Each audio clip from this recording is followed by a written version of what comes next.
On point. This shit on fleek. Uh-oh, fidget spinner. Woo!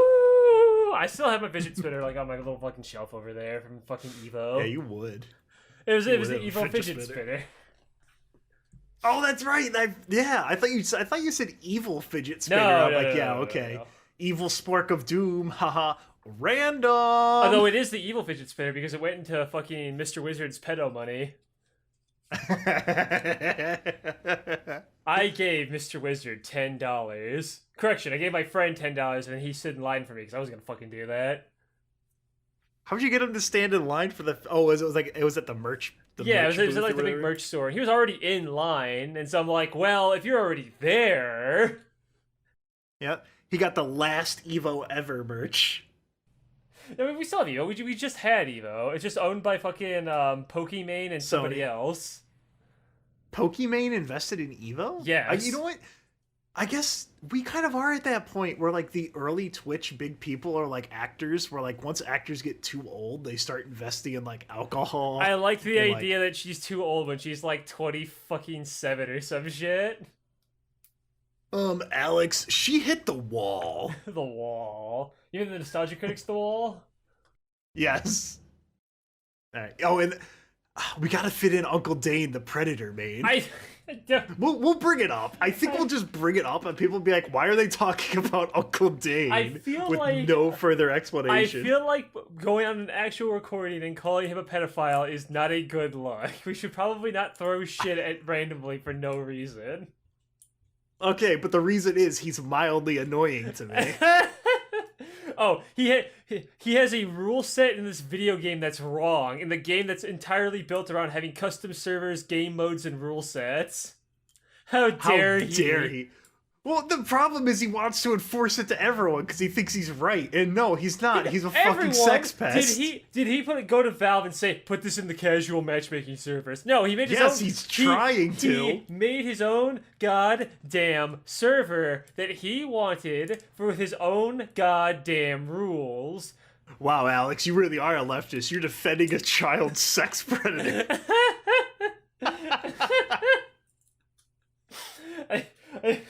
But like motherfucker, he literally does the thing that you praise Team Fortress 2 for doing, but he's doing it in the wrong way. Exactly. No, fuck Aleks, let me off. tell you a little thing about fucking Homestuck and how people enjoyed it the wrong way so much it died. I would also like to point out that fucking casual is infested with sniper bots, and yes, most of them have been pruned, but not all of them. It's still really bad. So like, motherfucker, he was like, well, guess I'll have to do it myself, and he did it himself. Literally, factually, what did he do wrong? Not allow sprays, for one thing. I mean, you're right, but also fuck off. Well, hey, look, we brought up Uncle Dane. Speaking of pedophiles, how about those video games? Am I right? No, you are right. We probably shouldn't call this man I don't know a pedophile. Have you even seen one of his videos? No, we're gonna open the video. I'm gonna be like, so anyway, Aleks, as we just spent 9 minutes calling TF2 YouTuber Uncle Dane a child sex pest. Wait, how do I segue off of that? No, I know exactly how I'm gonna work Uncle Dane into it, Aleks, because it's gonna come up when we're talking about Baldurs Gate. Okay. All right, I'll be clowning on you. I just want you to know. I want you to be ready because I'm gonna be coming out of that circus swinging. Okay. No, wait, that implies I'm the clown. you start hitting me with a little fucking rubber chicken. Dude, rubber chickens sound genuinely distressing. I do not like the sound of them. That's the point. You know what other noise is equally as distressing? Noyz Boyz. Wow, isn't that fun? Hold on. We did a little We're fun gonna do little that better. tie-in. Let's do that better. No, it was the okay. All right, we'll do it again. Noyz Boyz. Yeah, good Oh, enough. hey, we'll do it better this time. Aleks does it 2 seconds late. Listen here, you chomo. Listen here, you Uncle Dane. Now, the audience doesn't know this, but we just spent the past 9 minutes calling Uncle Dane, the Team Fortress 2 YouTuber, who has literally done nothing wrong. We've been calling him a sex pest because Aleks chooses to play on his servers, and I don't like his custom rule set. All right. Anyway, I don't know. I kind of got a little bit off the point here. I just wanted to insult this random YouTuber who has more views than me because I must just be jealous. Or his server's gay. His gay server. So there's something I think is funny though is that like you and another fan of the podcast named Briss, YouTube taught me the words chomo. And it means it's literally like a child like attracted like homosexual. It's chomo. So calling it chomotopia I think is really, really funny. But see, well, that's a different explanation of chomo. I thought it just meant child molester. I thought it was child attracted homosexual. That's why it's called chomo. Maybe I put too much thought there's into another it. fun term. I have another cool chomo term. Rock spider. You know why it's a rock spider? Because they're getting up into small holes they shouldn't be in. Oh. That's a prison term. Oh my god. So when I play a scout, a mini sentry is your worst fucking enemy, right? So if I ever get killed, if we're playing any kind of King of the Hill map and I get killed by a fucking sentry gun, I just like going ding ding ding ding ding. Uh-oh, child molester detected. Looks like Jimmy _ gaming likes to fuck kids. Ding ding ding ding ding. He's gotta get his easy win. Gotta put a mini sentry in fucking Koth Harvest. Ooh. It makes me so unreasonably mad to play Scout and get all of my momentum stuffed by some fucking chomo who put his fucking mini sentry down. And I know for a fact he has that stupid mod installed that turns it into a little anime girl. Can we? All right, Alex, we are in solidarity with this fucking TF2 meme. I do not like the anime girl sentries or the dispensers, and I'm glad that you don't like them either. Because, okay, crossing my arms, it ruins the art style. This is from me. This is from me, the Coomer Choomer himself. I should not say Choomer. Hold on. The Coomer itself. It is too transformative, and I think it's cringe. It looks literally it has like the fucking eye patch, the big sharp teeth. Bro, that does not look like Team Fortress 2 in the fucking slightest. Like, bruh, what the fuck is this? So there was this Team Fortress 2 thing that came out. It was like a fan movie called Emesis Blue. I just watched it yesterday, and there's this part where there's like two engineers that are like a bad guy character, and they're doing like all this fucked up shit, and the entire time I'm sitting there chuckling to myself thinking, Uncle Dane moment, as he's like drilling into a scout's head. I know Nemesis Blue's like really popular. I haven't watched it yet myself because it's like fucking 2 hours fucking long. Bro, I put 2 hour long videos onto the side while I'm doing something else. Like when I'm fucking working or some shit. That is like kind of insane. A 2 hour long source filmmaker movie. Like it's like an actual horror movie. They do a lot of like cheating. Like they take like iconic horror scenes and recreate them in source. For people that know the movie Lost Highway, there's like a really unsettling way that like someone's driving on the road and the headlights are lighting up the road in front of them, and they recreate that in source. They recreate the fucking blood elevator from fucking shit, what's that movie? The Shining? Where they're in the hotel. Yeah, The Shining. They recreate the blood elevator and all this. It was like, I'm gonna watch it again because I really liked it and I want to give it my full undivided attention. And I did not expect that level of quality out of a source filmmaker movie. Damn, all I will say though, Alex, if you watch it, you're gonna laugh at the same parts I do because they use a lot of the like they wanted to keep the art style as close as they could, so they use like normal TF2 models mixed in with other shit. It like takes me out of the moment because I'm like, hey, I recognize that. That's the medic's Halloween costume from 2019, the sutured surgeon.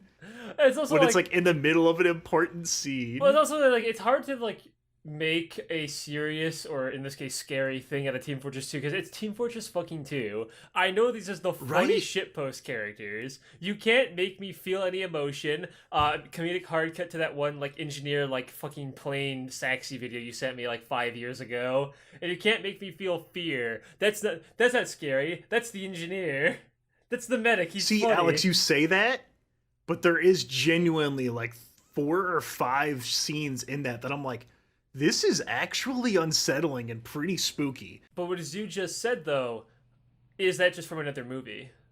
They did things with the Team Fortress 2 characters that were genuinely, I'm like, whoa, shit. I did not ever think I would see those clunky-ass fucking 2008 graphics heavy hands and make them seem like spooky. Like, that shit wild. That shit crazy. Also, they have custom voices for all the characters, and I'm gonna give them. You can't. The Team Fortress 2 voice acting was so good. The game is still relevant almost 2 decades later. That's a really fucking hard act to live up to. I'll give them some. I'll give them some space on that. All right. Is that? Let me guess. The Scout's actor sounds like so off. No, the Scout actually sounds the most right. Everyone Really? else is fucked. Oh, okay. Yeah, like everyone else is like really scuffed. The Scout and the Soldier are okay, but everyone else doesn't sound like the characters at all. Speaking of which, what the fuck happened to the Scout's voice actor? Did you notice that too? He just like disappeared. I don't know. He sure as hell isn't hanging out with the other ones and all their funny little videos and like reunions. But then again, he's also like half their fucking age. He's a young man. They're all like fucking 70. They're actually doing another one right now. They had like a signing thing. There's some website called like Fanciful or something, and you can have them sign all your shit, and they do it live on a stream. And I have a poster, like the Team Fortress 2 like setup that has all of the remaining voice actors. Remaining. So I'm missing Soldier. That one's gonna be hard to get. Yeah. And Scout, but I have everyone else plus the announcer. Well, Grant Goody also retired a while ago, so the only ones who are still around are like the announcer, Pyro and Spy, Heavy and Demo, Sniper, and Medic, and that's about it. Everyone else is like Nathan's gone and Rick's dead and Grant retired. Yep, I think I have Grant's signature on there. I think that was part of it. Oh, did he actually show back up? That's good. Yep, just for like the signing, because I think it was like a half charity thing. Anyway, so yeah. Chomo, Dane, etc., haha, funny joke. You know what else? You know what's not a funny joke, Aleks? Fucking bears? Fucking bears, yes, but we'll do that later. Oh, okay. So I went to the dentist, right? I had my wisdom teeth removed, and it fucking sucked. This happened a while ago. I'm fully healed up now, and thank God I didn't get dry socket. I was taking this like... Do you know what dry socket is? I guess I should say that first. Is it... Okay, so I think I might know what that is, because... Is it that this weird little, like, not pliers, but this little tool to help pull the thing right out? It looks... Yeah, I mean, you can't describe this the way... but it's like a tool, right? So they take your teeth, and they grab it, and they wiggle, and they fucking shatter it. Yeah. They shatter your tooth, and then they wiggle, pop, wiggle, pop. And they take it out. And then it leaves, if they do it well, only like a couple tiny holes. Dry socket is when those little tiny holes get dry and the fucking blood clot falls out. And it's one of the most painful things that can happen to your mouth. That sounds awful. What the fuck? Was this didn't your fucking tooth explode? Okay, so... Like, did you get dry socket? I don't know. It was really far in the back of my tooth. It didn't fucking feel like that. Okay, so when my tooth fucking... Okay, so... I had all of my wisdom teeth because my teeth weren't growing in like a bad angle, so I didn't need to get them removed. Because fun fact, 60% of all wisdom teeth extractions are actually unnecessary. Yeah. So like in my case, I was just kind of fortunate, but I mentioned this before. I'm pretty sure I mentioned my dentist problems where I didn't floss a lot as a kid, and I paid for it in my adult years. My teeth were getting really fucking bad, apparently, when I probably went to a checkup because one of my teeth was just not feeling too good after like, I bit into something and, a little bit of it chipped off. And when they explained, like, dude, you're fucking, all of your chewing teeth are filled with cavities in the center bits because you haven't been flossing. I'm like, uh-oh. So, like, I did fill all of the cavities up and I got them all fixed. And I got rid of that one wisdom tooth that was all fucked up. But one of my chewing teeth in my lower left molar, unfortunately, couldn't survive, and like half of it just fell out of my fucking head. So I had to unfortunately get that one removed.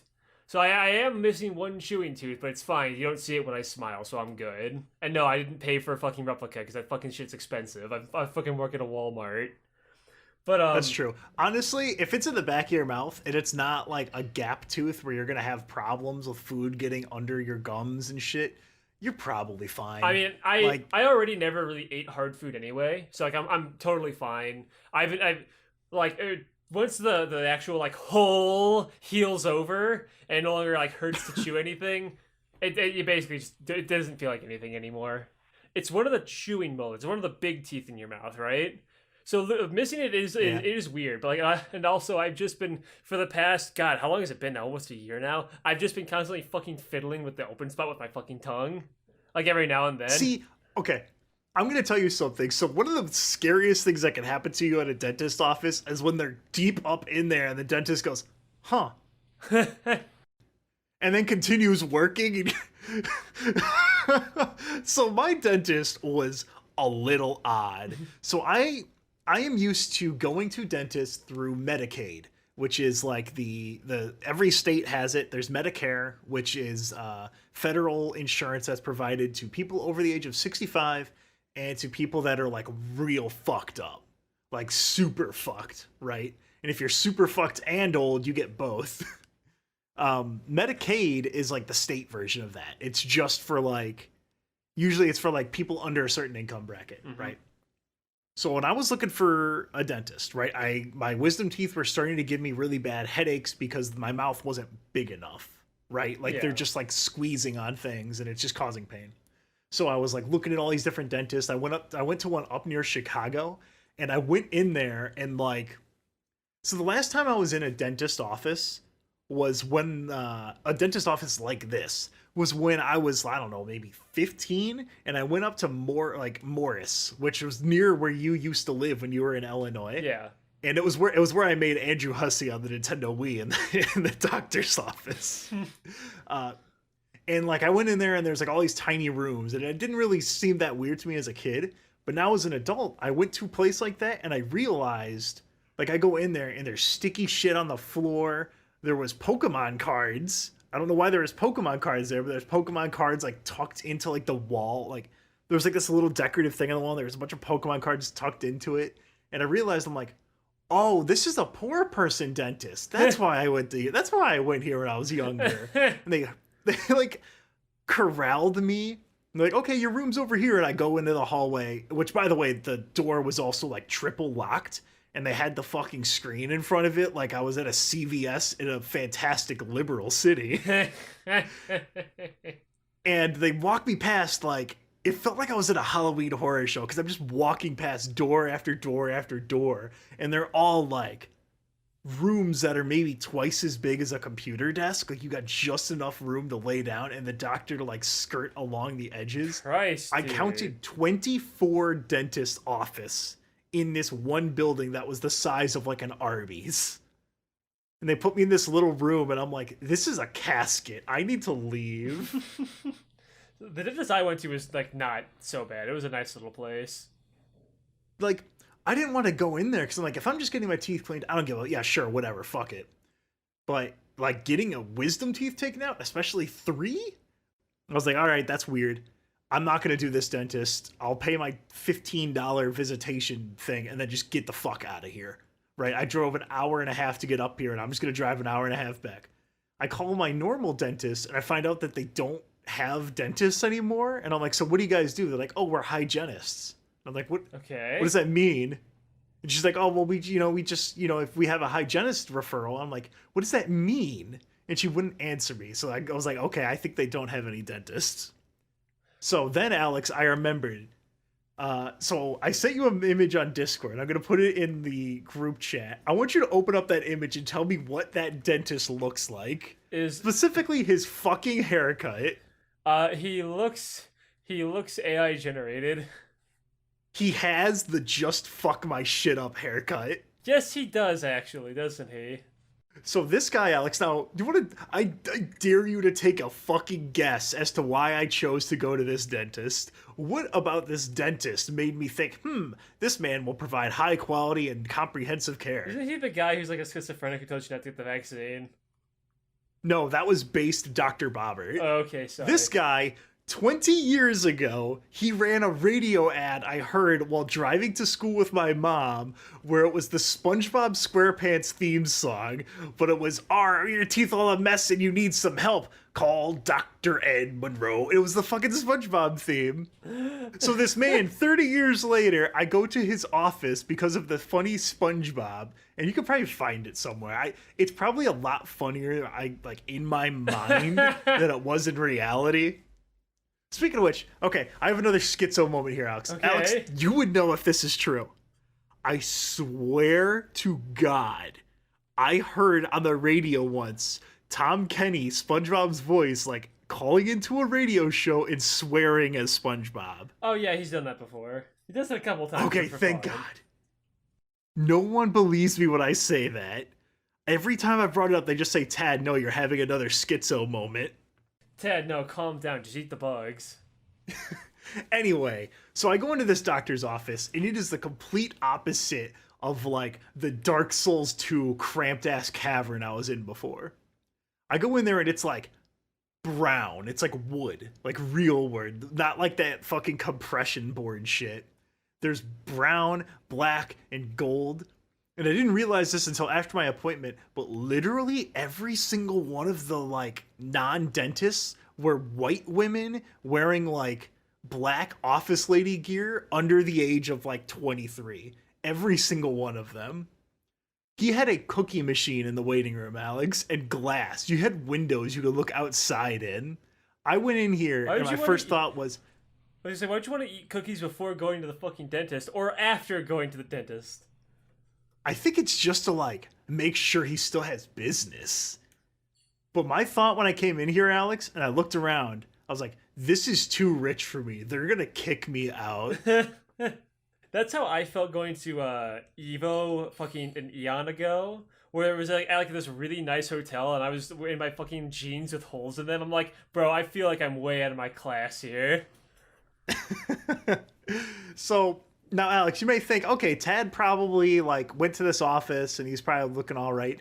I showed up to this office in torn up jeans and a Bruce Lee shirt. I looked like Ricky from Trailer Park Boys. It reminds me of for my 5th year anniversary at Walmart, they had a little party for me. Which, by the way, they had a little party for me. Sorry. And oh, did they give you Aleks? Did they give you a little cupcake? It was a big cake, but yes. Oh, okay. That's actually kind of. I'm sorry. I just like instinctively laughed when you said 5 years at Walmart. Yeah, that makes me sound like a shitty person. Jeez, I'm technically it's been longer. I just remember I was fired for taking off too much back when I was an overnighter. So I've been 5 years carting it up, bros. It doesn't fucking feel like it. No, I can't go to the dentist right now. I'm on fucking carts. Literally me. So anyway, during that, I obviously wasn't planning on anything. I was just working like normal, right? So like I didn't shave that day, so I looked grody. I fucking had my South Park shirt because I just wear shirts that I could sweat in because you know it's fucking. We can wear the dress code for us cardies is way lax. As long as you're not wearing anything that's like a giant fucking cock on your shirt, you're fine, right? But I come in here grody as fuck in like my little South Park shirt, and they have me shake hands and do a little picture with the fucking store manager who I've met like twice. And I'm like this, and I did a little thumbs up. I did the fucking Office bit, you know, where he's awkwardly like shaking his hand and give him the thumbs up. Literally me. I did that, and I had the cake. It was okay. I don't eat too much cake because it makes my tummy hurt. My tummy hurt when I eat cake. But like, it reminds me of that where I'm just like, Walmart cart pushers get my fucking aches. Boss of my bosses, who I don't even address to, walks in here with goddamn like his nice fucking suit. He's all clean cut and everything, and I just look like this fucking little like nerd with my little South Park shirt. He's got his Doug Dimmadome hat on. Yeah. My name's Wallard. Wallard Thomas R. Walmart. Actually, I think it's Walton. There's a little Walmart fun fact for you. Did they give you like a medal, like a World War II vet? Did you get a Purple Heart? Okay, a purple so cart? technically yes, I did. It's actually right here. I have my little 5-year badge. It's this little like silver looking badge that says 5 years on it. I must sound like such a fucking elitist piece of shit right now. But remember, I mine Bitcoin for a living, so I don't have a real job either. But like, fucking. I got a little 5-year badge. I got this little plaque with my fucking name on it that was signed by them. I'm like, okay, cool. Did they spell it right? Yes, they did, actually. Thank you. I have a certificate as a ghost hunter that says, congratulations, T.E.D.D. Becker, on becoming a certified ghost hunter. Squidward Tortellini? Will I ever win? Did I ever show you when I worked as the insurance representative, they gave me like a 2-year plaque and it is by far the funniest accolade I've ever seen in my life, What dude. is it? It says congratulations too, and then like the typeface is pushed all the way to the left, like over the filigree. Tad Becker 4, and then 5 is in like, it's like bigger than the rest, and it's in like what happened is they gave this person a PDF to print out for the certificate, and they didn't know how to do it, so they just like clicked on it and typed in this shit, and it's all fucked up. It's hilarious. God damn. I'll have to find it. I'll find it. I'll dig around and put it in the show notes if I can, because it's really fucking funny. I should add a side note about those badges. I have a lot of little shitty Walmart badges. Fun fact. Is it like those Team Fortress 2 badges? Like where you got like the flare and you can have all the custom images on it? Yeah. Which, by the way, not allowing sprays, but yeah, you can use the melee weapon that shows gay porn. I think you can get goat seed in my server. You can't turn it off, that's why. The decals are located in a folder that you can't disable. I guess there's the TLDR on that shit. But you actually can, but you can't do it as a server thing. Like Nyaru streams Team Fortress 2 every Monday. Like she just stole a community server. Nice. And now she plays on there. And she has like a thing that disables sprays, disables decals, and disables like profile pictures right on Steam. And you kind of have soulless. Oh, I'm glad in order to stream a video game that people are all playing together, you have to hide the fact that human beings are doing something you don't like. I'm sorry that you have to censor their humanity and their freedom of expression. How dare they use chicks' notes, cropped gay furry porn, and beat you over the head with it with a sign. It's different. Oh, so it's bad. It's bad when Showmotopia does it. There's a difference between her server and Uncle Dane's server. You know what that difference is? Uncle Dane is a child molester. Fuck off, Jikaru, you stupid dog. See, Jake agrees with me. He agrees with these baseless accusations. Anyway, so my fucking dentist office. So I go in there and they're like running me through all this stuff. They give me an office tour. And they're like, here's our blue light disinfector. And she's like, hold out your hands. Like I'm at like a fucking like children's museum doing little activities. And they kill the COVID on my hands with like a blue light. And I'm like, wow, can I maybe get my fucking tooth fixed, please? And they show me like, here's where we prep all of our stuff. We have our own in-house x-ray. And then she's like, we're going to get some x-rays done. And I'm like, okay, I think my other dentist sent you these, but all right. And I told her, I'm like, I'm not going to pay for a second set of x-rays. I was being that grumpy ass old man. I mean, that is completely correct to do in the situation, though. Yeah. So they're like, okay, yeah. Okay, come back in like 4 days. I was like, what the fuck? Because on Medicaid, if I wanted a dentist appointment, the reason I found out later that these people actually don't accept my insurance, and I really wish they would have told me that before they charged me $800. I'm in medical debt, Alex. I'm the American citizen. I'm $3,000 in medical debt. Oh, goody.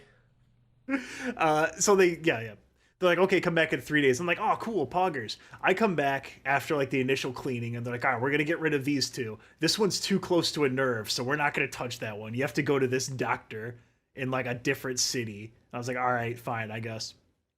So Alex, when I came in for the actual appointment, they gave me a fucking menu.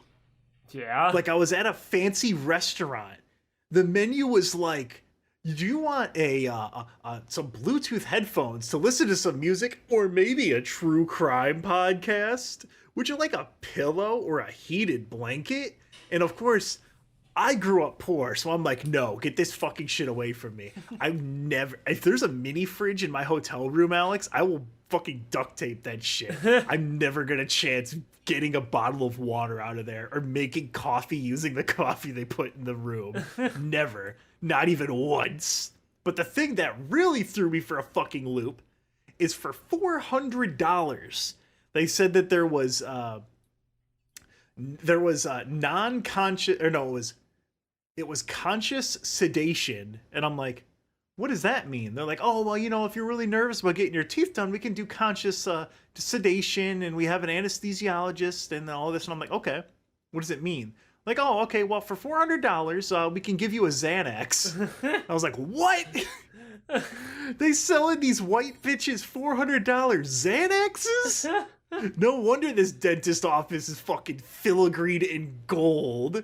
No wonder you can afford the copyright lawsuit of stealing the SpongeBob theme. This shit was crazy. When I did get it done, finally, on my way out, I'm missing 2 teeth in my mouth. I'm like, I'm barely conscious because I took a Xanax. No, I didn't. But these bitches tried signing me up for an $800 cleaning afterwards. And like, I came to like consciousness just enough to be like, no, I'm not going to sign up for an $800 tooth cleaning right now. I'm going to go home. See, you're all droopy from your fucking anti-pain medication they injected into your fucking gums, right? For me, I was so fucking joyous. The happiest I've ever been was the 2 hours of me being hocked up on so much painkillers I couldn't feel my tooth ripped out of my head.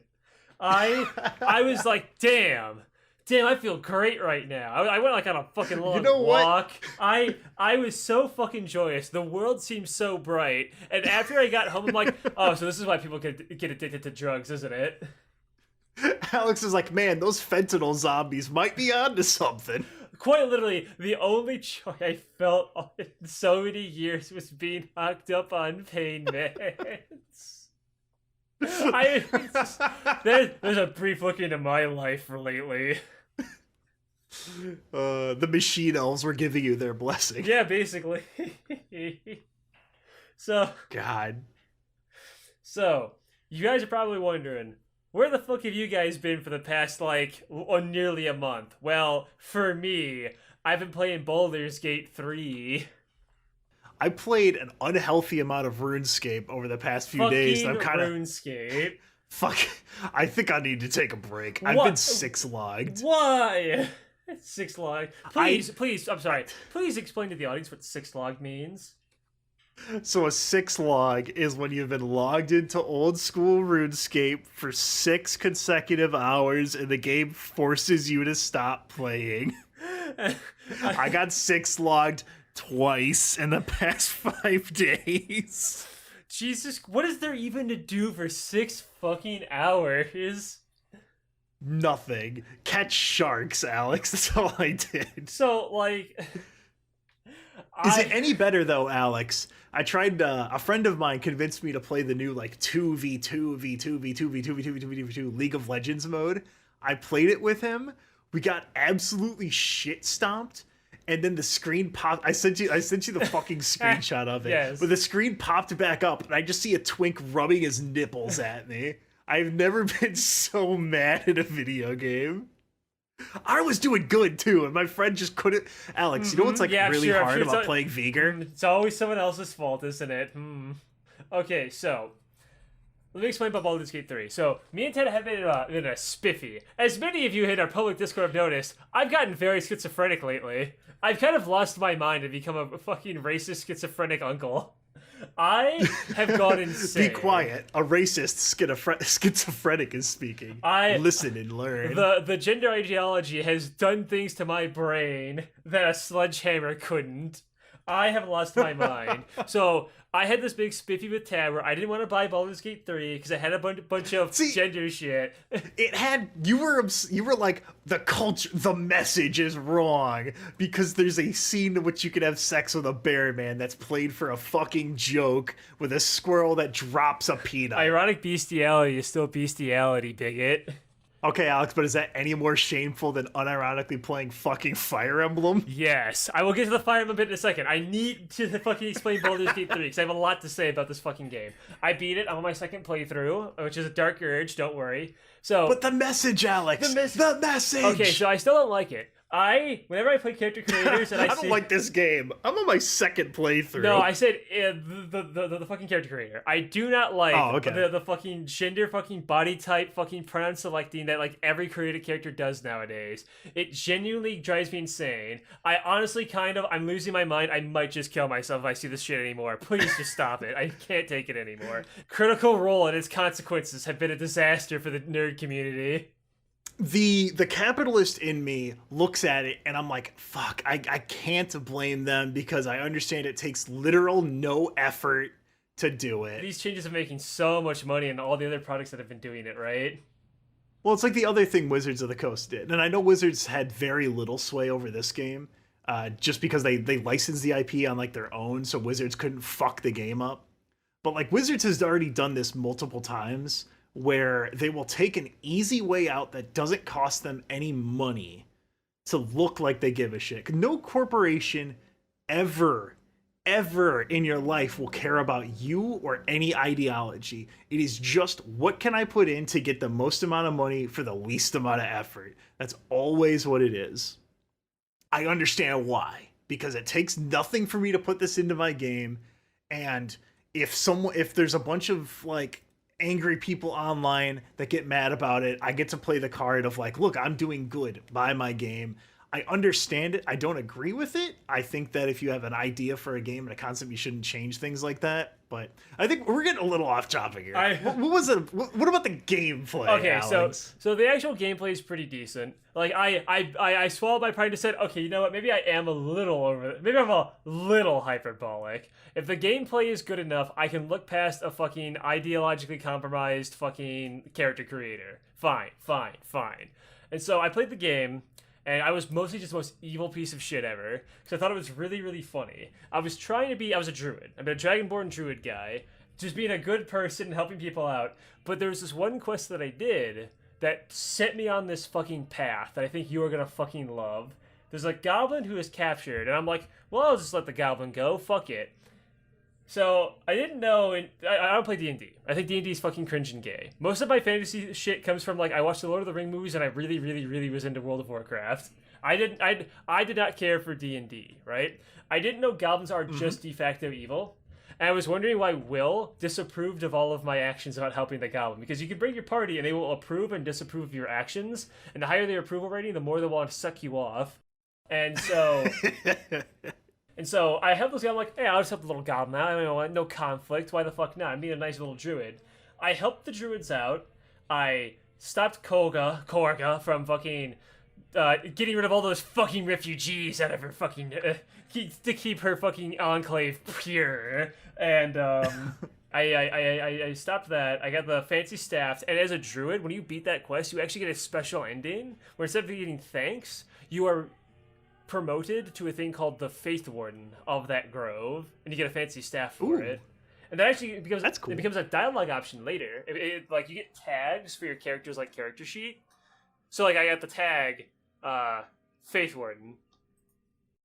That's pretty cool. So how much of the stuff that you do in this game will be relevant later on? Because what I've been seeing from when you've been showing me stuff is that it seems like this game has an extremely heavy fucking focus on romances, but also you don't, like, your choices don't actually matter that much in characters trying to suck you dry. Can you hear that music?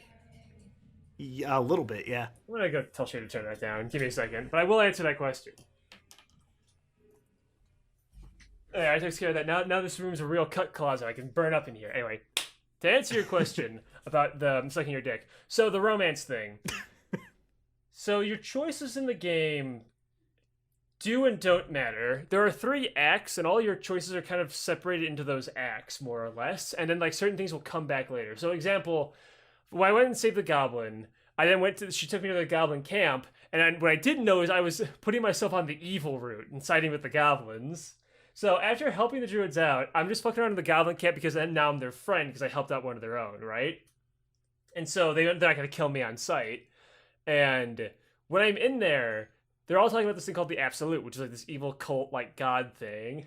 So I'm in there just fucking around, like listening to everybody, like, yeah, all right, cool. Like this one goblin, like priestess lady, she brands my hand with the mark of the Absolute, which is a magical brand that I can hold up my hand and the fucking image comes out like a fucking magical projector.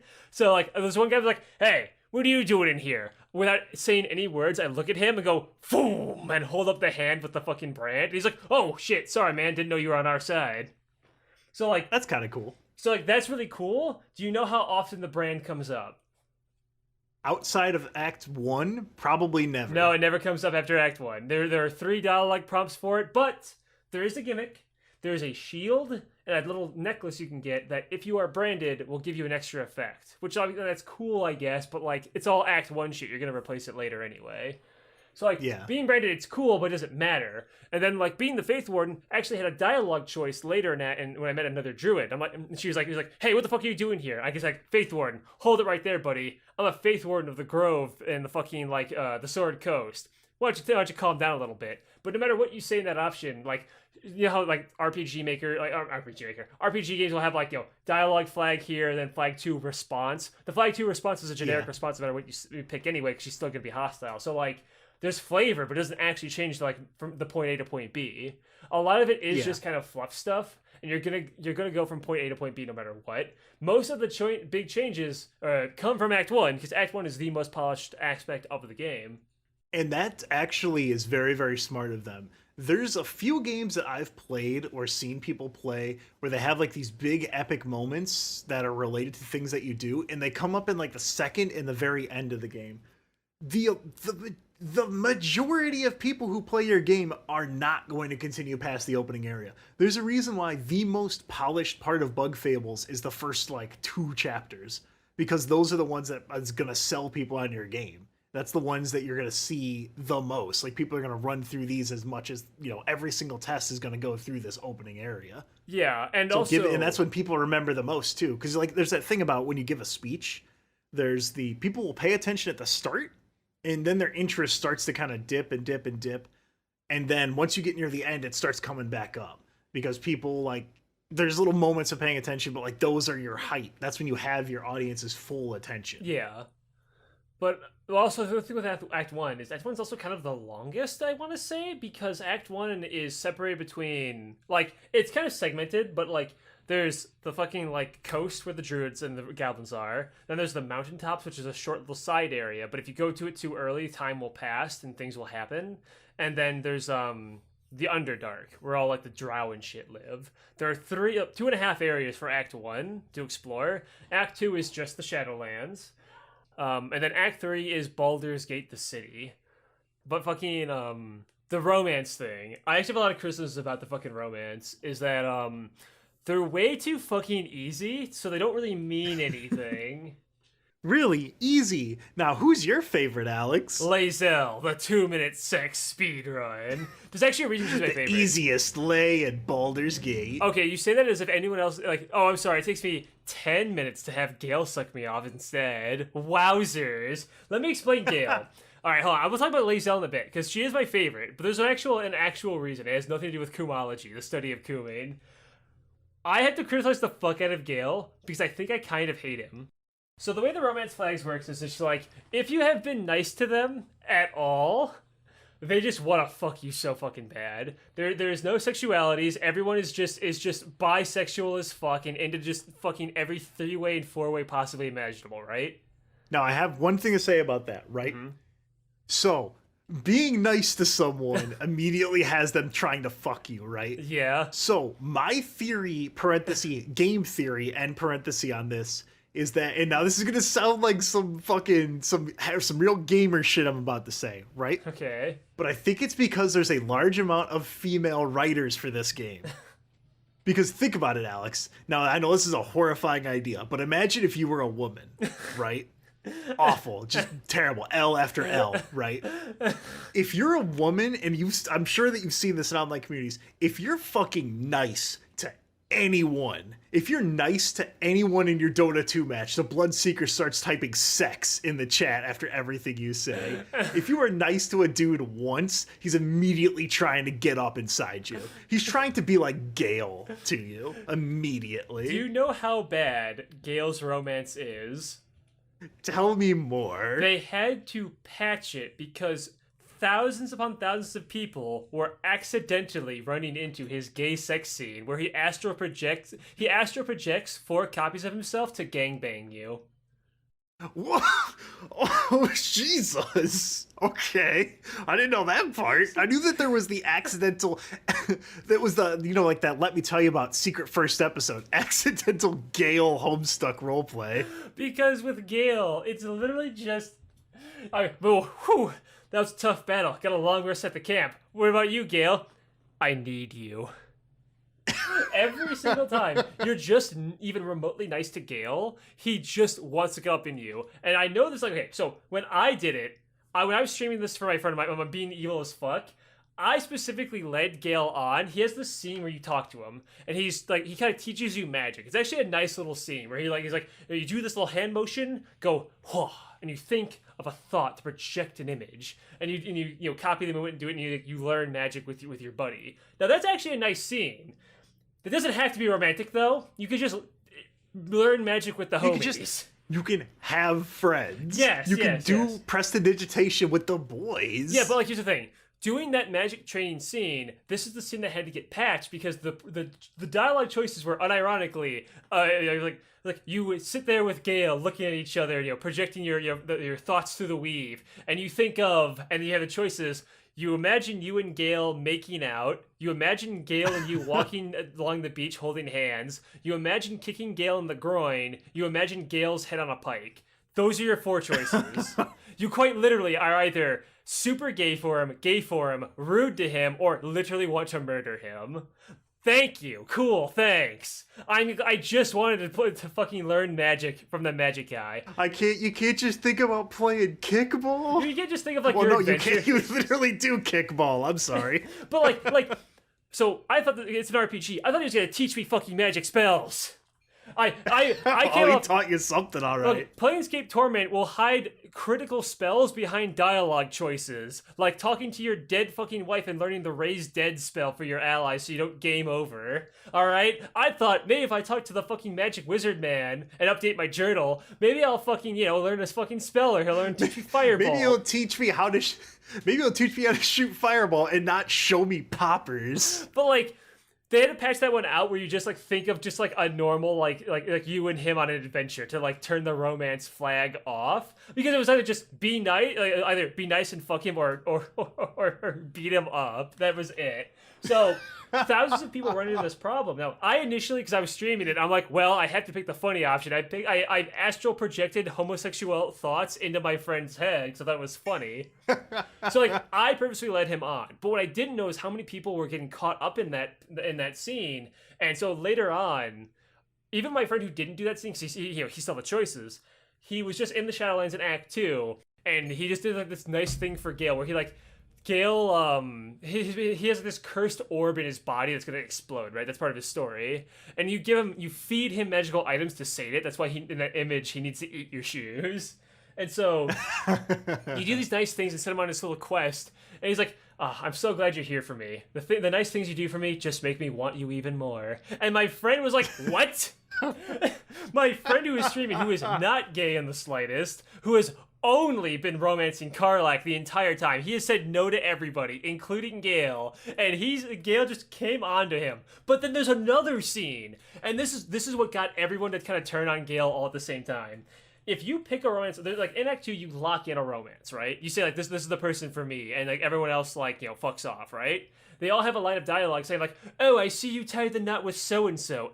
Well, I guess I'm just not good enough or whatever. Like Asteria will be kind of catty about it, right?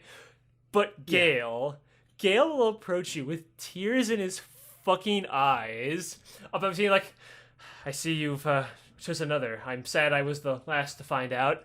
I'm sorry I wasn't more forward, was more distant. I'm sorry I wasn't enough. And I'm like, bro, what the fuck are you talking about? I ran into my friend who's never talked to Gale. Gale walked up and said that shit, crying about like how he wasn't good enough for him. He's like, what the fuck is wrong with him? So like everyone. See, Aleks, what's up? This is what I'm saying. This is what it's like to be a woman on the internet.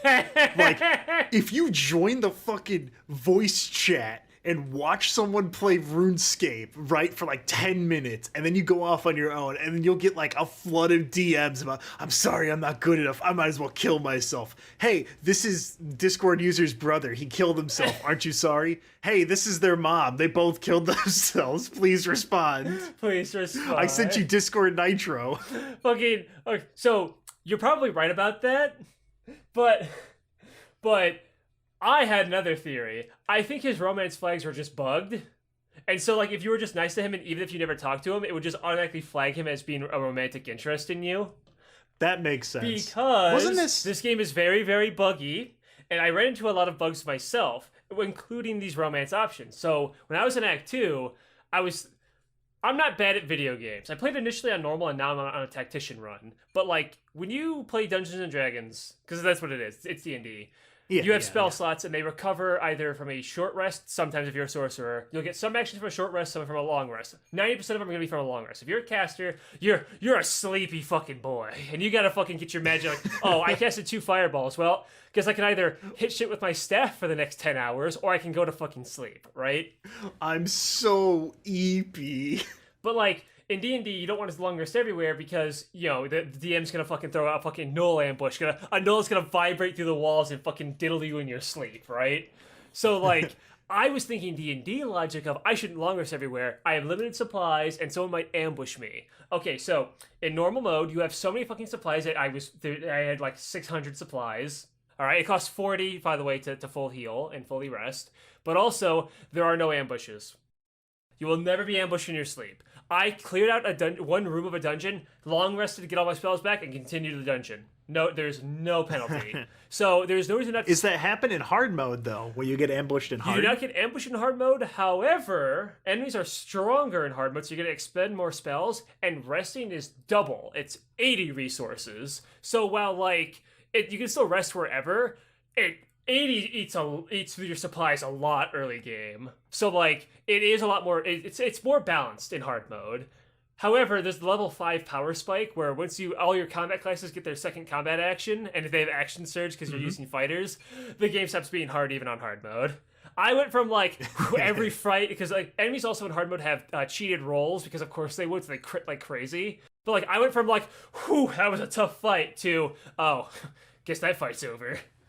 With, like, my fucking fighters and monks just blitzing through the game now. But then time to go back to camp with my 17 gay brothers. So, but back to the romance flag. So I ran into this problem where, because I wasn't long resting every 5 minutes, because I should have been, because key story elements only happen at camp at night.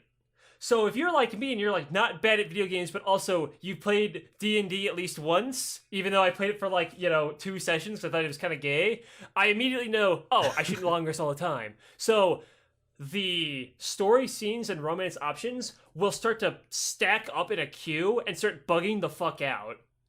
So what will happen is, like, let's say Lae'zel earlier, the easiest lay in the game. I never had her sex scene in the first playthrough. Because even though the character said that I fucked her, and I was in this, and she kept saying that she would come to me in the middle of the night, and characters kept saying that it was happening, so I assumed she was just raping me in my sleep or something, right? But what was actually happening is the scenes were just bugging out because key story parts were happening because I was progressing through the game without sleeping. Yeah, like, I've had that happen. There was another game that did that. That's right. It was this little indie game called fucking Dark Souls.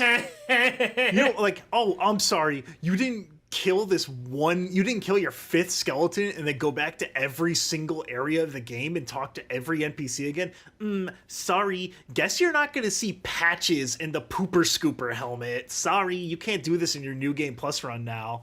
Skill issue. That is by far my biggest complaint with Dark Souls. I don't think they ever fixed it. I think it's the same dumb shit in Elden Ring. It's not fun to go back to every single area without knowing anything that's connected. Like, it's impossible to know how to follow the fucking bird lady, like the witch doctor bird lady in Bloodborne. Literally impossible to follow her story. What, you didn't see the lady who blends in with her surroundings on the left-hand side of the exit before you fought Vicar Amelia, so you're locked out of her questline until New Game Plus? Bro, I think that sounds like a skill issue. Yeah, well, you had gay sex with a wizard, so... I actually never fucked Gale. I actually had this horrible thing where everyone at camp says you did. No. There was all 15 sex scenes queued up, Aleks. No. So, I basically led Gale on, slaughtered the Druid Grove, and he was so distraught about it, like, I don't know how I feel. I'm not the same when I'm with you. And I had to, like, lead him on romantically to keep him in my party. So I just emotionally abused the fuck out of this guy. Dude, that is actually fucked up. I had to say, like, you are the same person to me, smiley face. After we slaughtered a bunch of innocent refugee tieflings and druids. So, dude, you were gaslight gatekeeping girl bossing. And the best part is, I never fucked him anyway. I really did play it like a woman. Anyway, so So did you let him get explode by his magical bomb? yes, I did. I got the secret ending for doing that. Don't worry. I feel like you could just like send him into a group of enemies. Like, don't worry, use your barrier spell. Boom. I didn't use it on enemies. I figured it would just kill everybody. It does, but if you kill it at the absolute, you get a special ending. So woo, there you go. That's funny. You beat the game. It rolls credits and everything. But anyway, I want to talk about the romance some more because actually I have a lot to say about it. I have a lot of criticisms. So with Lazel, I never had her sex scene because what was supposed to happen, screech, halt, cut. The Dream Guardian has to tell me about the space battle in the astral plane and how like she's holding me back from being a mind flayer. And then like, well, okay, I'll sleep again. Skirt, Asterion sneaking off in the camp to go do some sneaky vampire shit. Sleep again. If Asterion tried to fucking bite me in my sleep, I had to learn his whole storyline now. Skirt, I gotta do the fucking gay wizard sex scene, the gay wizard fucking bromance scene with Gale. Skirt, and then I progressed more. Skirt, another scene has to play. Because remember, I'm not spamming long rest. I'm just long resting as I go through the game. I'm just playing like normal, my first playthrough. So, another story scene happens. And then, Shadowheart and Lazel had to have their fight scene. I had to stop them from killing each other. But then Lazel has to put a knife to my neck to do her scene about the illithid and shit. So, like, I never had either of her sex scenes play because everything was so backed the fuck up, like I was fucking constipated because I just wasn't bad at video games. So like, I had a really scuffed experience, but she ended up being my favorite character because I did her quest line, and it just had like, okay, here's the thing about D&D. I don't give a shit about D&D, right? Tad knows definitely how little I give a shit about D&D and Magic, right? So yeah, the average person, if they really are like into D&D, I'm gonna tell.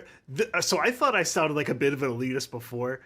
If you like default D&D, I will never play Dungeons and Dragons with you. I'm sorry. Like this is the most snobbiest episode Tad's ever been. But like, if you're the type of person who's like playing D&D and talking about, I played Revival, a Dungeons and Dragons real play podcast for like 4 years, Aleks. We had combat 7 times. Like, the average D&D person will have 7 combats in, like, an afternoon because that's all they know how to do. Instead, I have more fun playing. Like, I routinely forgot that Patton was a fucking artificer. Like, I would remember. He had skills and he had abilities, and he had silly little names for, like, items that would come up that I would just use because they fit the story. D&D is the Homestuck of video games or tabletops. The people who like Dungeons and Dragons are the worst people to play it with because they have all these expectations of what you're supposed to do, and it makes the game not fun to play. Exactly.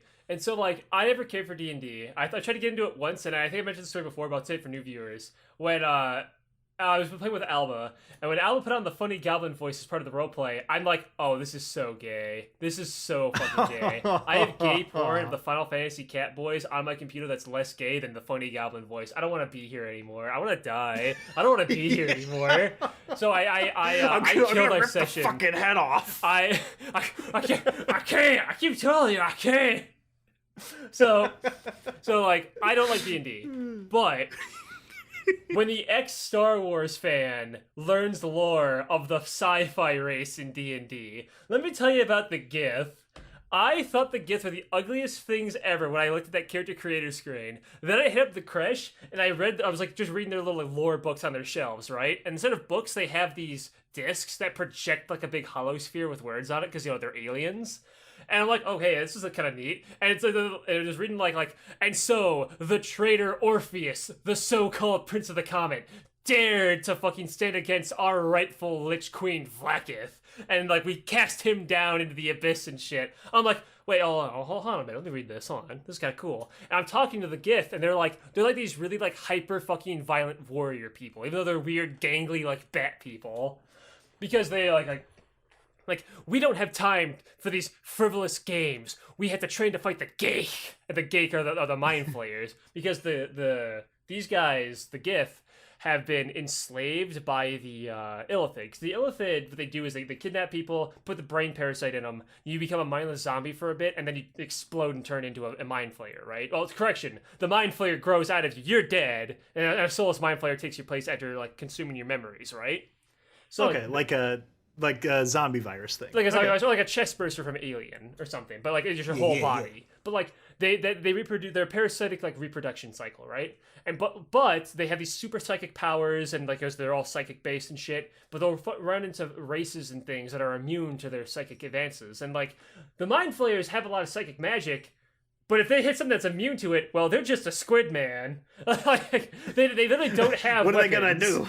They have like guns on their alien nautiloid ships and shit, but like they can only go so far. So they had to create like this genetically superior race of slave warriors to fight their battles across space for them, and that is the Gith. And so like they're like freaky mutated alien bats because they were just bred to just fight. They don't have to look pretty. They just bred for one thing, right? But they I want to talk about Gith lore because I was reading through like I'm talking to the Gith and they're teaching me like their history and shit, but also talking down to me because they're so proud of themselves and shit. I'm like, hold on. So they were slaves. This one Gith named Gith showed up because they never had a name. They were just the slaves. The Gith shows up. I like that. Yeah.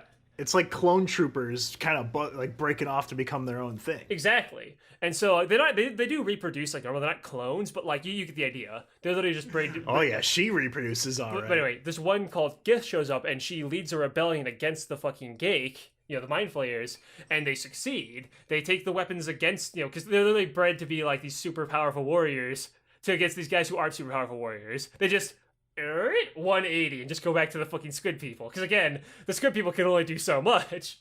So that is pretty funny. To be like, wait a second. Yeah, wait a second. Immediately flip. Yeah, so like for reference of how powerful they are, they have their own infusion of like psionic shit into their weapons and shit. But also they have like the in-game like mechanics is they can summon an invisible mage hand, but like the lore is they're telekinetic, right? But also they have psionic jumping powers. They can jump like fucking across chasms and shit. They're fucking like super strong despite their lanky build.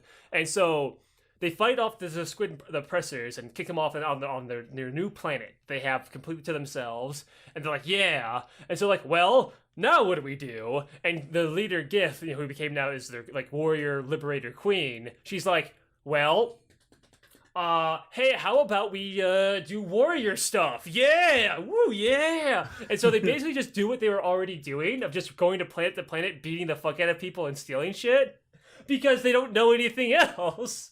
So they have a split right down the middle.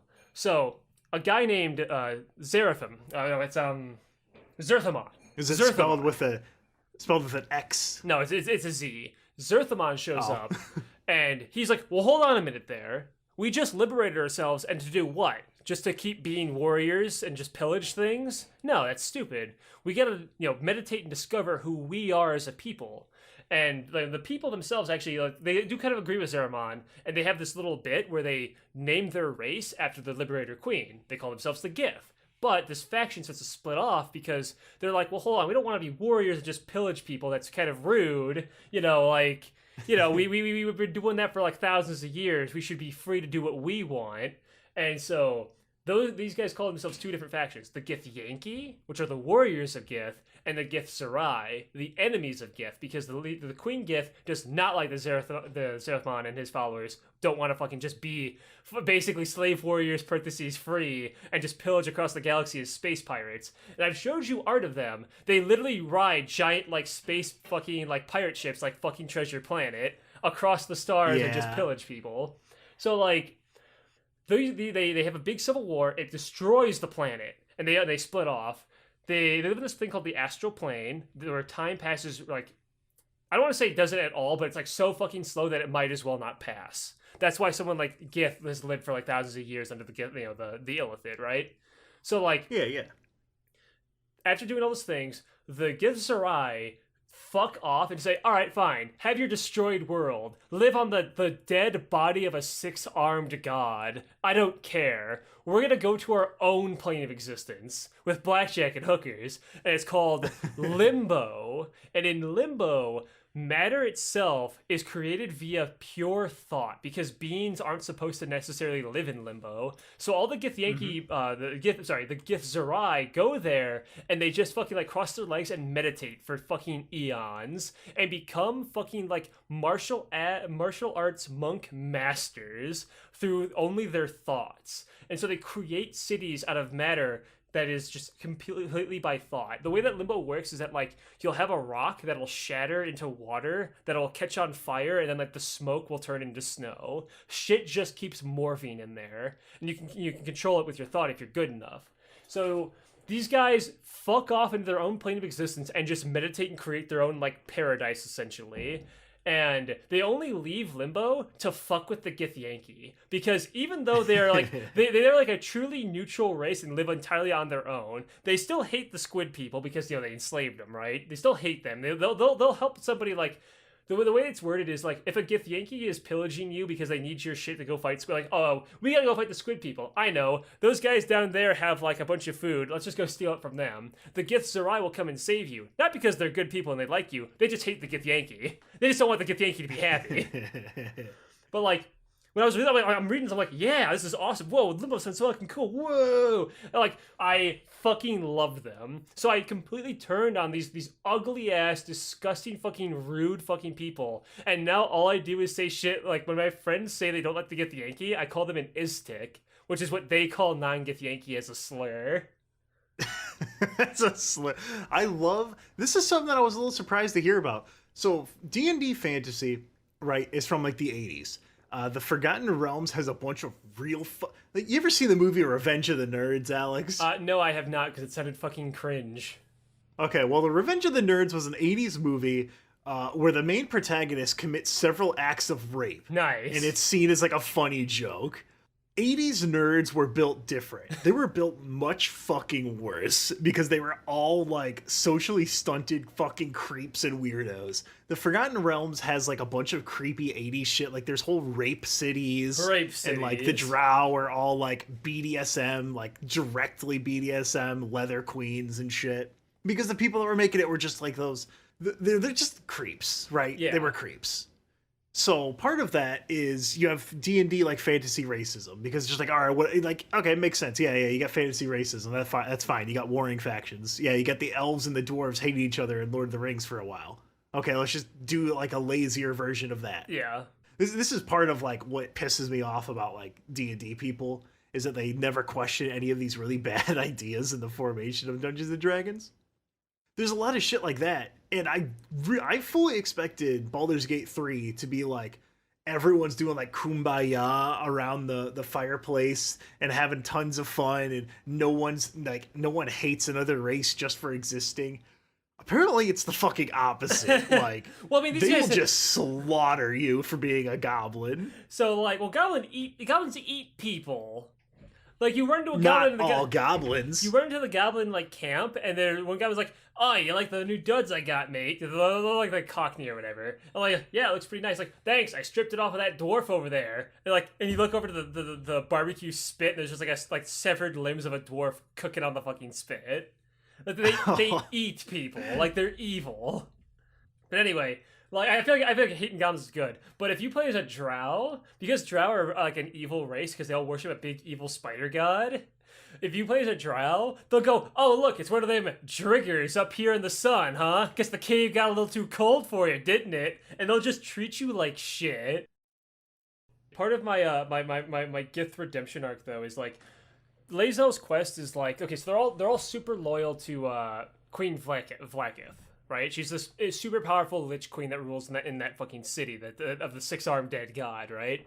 And so her entire questline is basically a bunch of speech checks to get her off of that fucking Kool-Aid, because every single Githyanki is all about the queen, all about her will, and all about that other thing. You're probably wondering, wait, Vlaakith, where's Mother Gith? Where's that queen? Little shady things happened. Gith went to Tiamat, the evil dragon god, in order to try to make a deal to get red dragons as mounts for the Githyanki for their pillaging and like their wars and shit against the fucking Gake, right? And so Mother Gith went down to the fucking, the hells to meet Tiamat and never returned but apparently left a note saying that leave Vlaakith in charge. Anyone who isn't a simp realizes, oh yeah, Vlaakith just, threw her as a sacrifice to Tiamat so that she could get the dragons, right? Yeah, That was part of the deal. The deal was whatever Vlaakith gave her, it gave Tiamat. But also, when Tiamat requires it, she will put out a call, and every single githyanki must answer that call to do whatever that thing is that Tiamat wants. She has yet to make that call, but she has the githyanki fucking army button just sitting in her office to just swarm millions of these fucking psionic alien super soldiers to just fuck someone up once. See, now that is a good... Now, is that something in the game, or is that just some lore stuff that is just lore? That is just D&D lore. See, Shadowrun did... Now, that's... The reason that they have that is, one, there's always an ongoing D&D lore, I think. But when you leave it open like that, that gives the opportunity for DMs to make a game about that. Yeah, and you can make a story where, in this story, she hits the fucking button because something happens, right?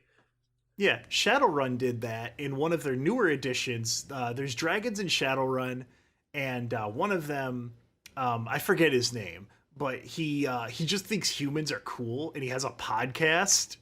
And in one of the newer editions, he runs for president, wins, gets assassinated, and then they published on their website his final will, and his will is just 128 different plot lines.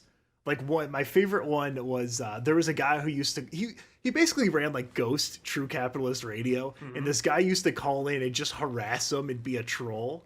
And so his will, one of the things he's effective immediately, this person, he has his fucking internet username, has been depersoned for 24 hours. Anyone who kills him and retrieves his SIM card can redeem it for a bunch of shit. And then the next note in the will right after that is that if his name survives, he gets access to my internet account and he could do whatever he wants with it. Just dumb shit like that. Just leaving okay, the party's gonna he's hiring you to defend him, or you're gonna get his ass. It's just fun. I like Shadowrun. Playing Shadowrun is a fucking nightmare unless you play the video games. You gotta have a literal bucket of 6-sided dice. But I wanted to talk about one more thing about another game I played called Planescape. One of the greatest video games ever, apparently. Have you played Planescape Torment? I've heard of it. I don't know anything about it. Well, it's another D&D game. It's a little older and crustier. It actually says male and female in it, for instance. And so, so you play. You can't say that on You can't say that on a podcast. It's a game all about updating your journal. So, whenever you get a single new step in your quest, the main character goes, "Updated my journal." Every time. He says it exactly like that. It's so funny. But in that game, the githzerai are part of it because it's all about going between the different planes. There are portals all over this shitty fucking rundown ass city, and what you do is these portals can only appear if you have the key. What is the key? Could be anything. The tutorial area, this guy who's disguised as a zombie because you wake up in a fucking moratorium because you can't die. You just respawn in this fucking morgue. And so this guy disguised as a zombie is oh hey, well you see, the key to get out of this place is a severed finger in a hook shape. And you're like, what? And it's a consumable item, but if you just have it in your inventory, the portal to the exit appears. But if you were to eat that consumable item, the portal would never appear. You need to have these items in your inventory for these portals to even show up. And you go through all these various planes. And in this game, there's the githzerai are part of that game, where in Baldurs Gate 3, that's the Yankee, the warriors of Gith. The enemies of Gith, the monk ones, the meditating guys, those are in that one. And what I liked is I met this guy in the bar. The bar, come now, come see the burning man. And there's just a guy on fire in the middle of the fucking bar. It's the burning man.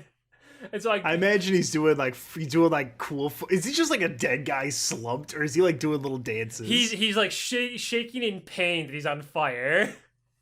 Hell yeah! So there's come see the burning man. You go to the bar. There's a githzerai guy with a big fucking glaive and a fucking katana. Right? There's very clearly a party member looking dude. Right?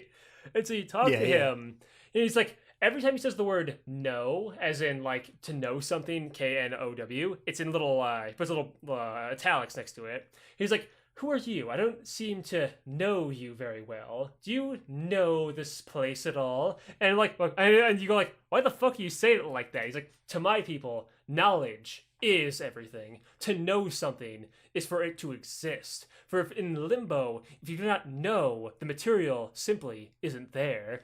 And you do all these philosophical things like, like how do you know something is real? It's like when it knows itself, then it is. And you're like, well, how do you know you're yourself, buddy? And he goes, and so you can actually dialogue check him, where if you convince the githzerai that he doesn't truly exist, he will fade from existence.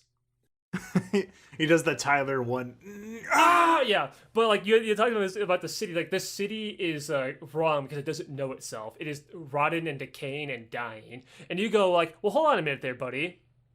What makes it not rotting and decaying? It's like to have order, to have structure, to have meaning. And you go like, well, just be like, what, it has to have meaning to know itself? What if it knows that it's chaotic? What if it knows it's decaying? What if the people know they're thugs? What if part of knowing itself is its decay? Did you ever think about that? And he goes like, I know that you know yourself.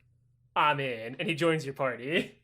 Hell yeah. But I love talking to like the gith are really cool. My friend hates the gith, and I understand why from a DM perspective, and I will explain it. I'm going to sound like Tad. We're actually just talking about D&D for once. I think reading the lore and interacting with them in video games, the gith are cool as fuck. Because they're like the least D&D thing ever, really, when you get to it. But from a D&D perspective, they're the least D&D thing ever, because they're these fucking sci-fi alien super warriors with fucking space pirate ships. But also, they're really hard to fit into a story because they're so hyper-focused on just killing squid people. You might have noticed my example earlier. If a githyanki's attacking you, it's probably so they can get materials to fight more fucking squid people, right? But if there's no if there's no squid people in your story, you're not going to have someone roleplay a gith in your fucking campaign about fighting fucking spiders in a dungeon, right? They wouldn't belong. Same goes with the githzerai. The githzerai are even more hyper-focused. They're so busy in limbo, the fucking plains, or fucking over more squid people and or the githyanki themselves. They're so hyper-focused in their own like self-contained story, it's hard to involve them in the rest of the fucking universe. Unless, of course, but also at the same time, hey, a Mind Flayer boss would be cool right here. Ugh, well, I mean, if there's a Mind Flayer here, the githyanki are gonna have to fucking show up. They're like, because I have to include them now. Like, there is narrative baggage to them. So I understand why. There's so much fucking narrative and story baggage if you try to stick to D&D stuff. It's a losing battle. Yeah. Because here's the thing. The D&D stuff, outside of some highlights, fucking sucks. It's not very good. It's fucking lame. But once I beat Planescape, I want to talk about, because I've played the game for like a couple hours, or like just today about this recording. It's very, very old and crusty, but I'm an old gamer, so to me, this is just normal to me. But like, I can tell this game is great when your first party member is a little floating skeleton whose entire point is he's a tank because he shit talks people to hold aggro. Hell yes. Aleks, I gotta get your ass into the Shadowrun Returns games. Yeah. I think you would get just as much out of them as I did. You know what? Considering how into Baldurs Gate 3 and Planescape I am, I'm honestly not against that idea right now. But I'm gonna play these other games first.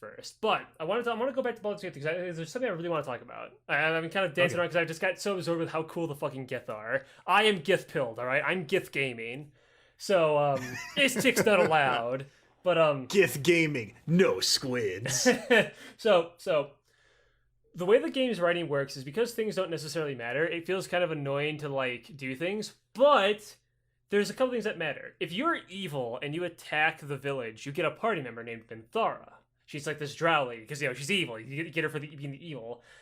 But you lose access to several party members for being evil. So it's like, you take a 1 from, like, a 4 trade, because you get Will and Karlach, who are main characters and part of your origins that you could pick.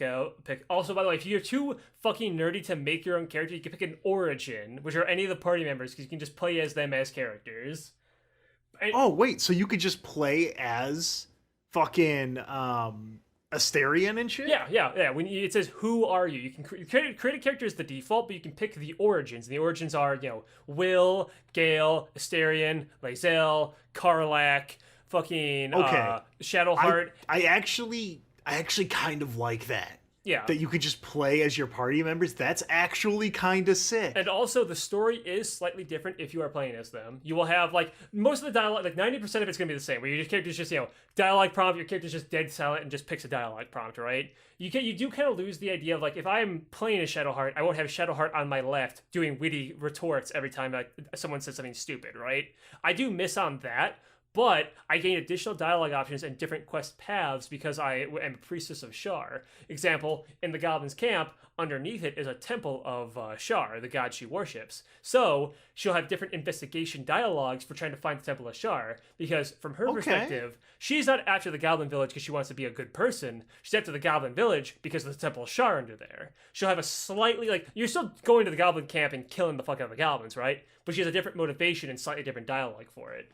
So that's really interesting, because that can make for interesting, like, if I finish the game and I want to go through and play it again, like, oh yeah, I'll play as Asterion and see if I can find, like, if there's, like, more to his story if I'm literally playing as him. Yeah, exactly. That's very cool. I like that. And that's cool as fuck. And what I learned is that there are actually certain, like, okay, there are endings to the game, right? Based on, like, who you've friended with. Like, for the main story has basically 2 fucking endings, and then, like, 2 variants of those 2 endings. But then there are character endings after that for, like, whoever you romance and whoever, like, you're hanging out with, right? Those can actually be unique if you are playing as an origin character. Example, Karlach, her whole thing is she's a tiefling with, like, a fire engine in her heart, and she's, like, burning up and she's gonna fucking die, right? Her quest line is trying to, like, get it, like, to cure it, and because the game is unfinished, her quest line is unfinished, so you can't cure it, and so she is going to die. However, if you play as Karlach and romance Will, you both agree to go back to Avernus together, and her engine survives in Avernus. So in order to save her, you'd actually have to play as her and romance Will, the other, like, Avernus, like, he's a warlock, so he's demon-themed, the other demon-themed guy, and you have, like, a special ending together. So there are little things like that in the game that is pretty cool. The way the story works is that, at the end of the day, like, you're gonna kill the goblins or kill the druids and move on from that, and then get the party members of that, and then after that, it's very railroaded. Like, even if I were to be, like, the most evil person and, like, work with the Absolute, I cannot side with the Absolute. I cannot side with the cult. Because if I do, it's just game over. Because that's the big bad of the game.